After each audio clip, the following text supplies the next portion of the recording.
మీ యందు నా మాటలు ఉండాలి. 2 చెప్తున్నాడు.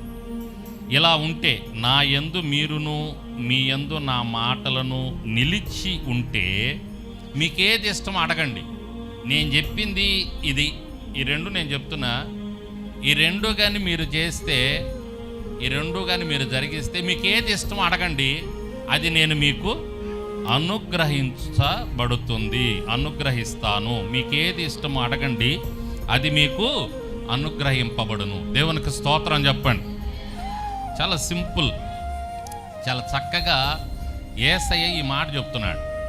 యేసయ్య తన దగ్గరకు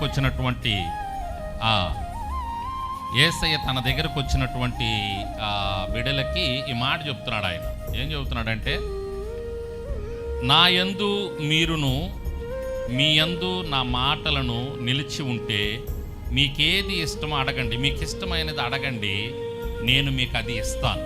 దేవునికి స్తోత్రం.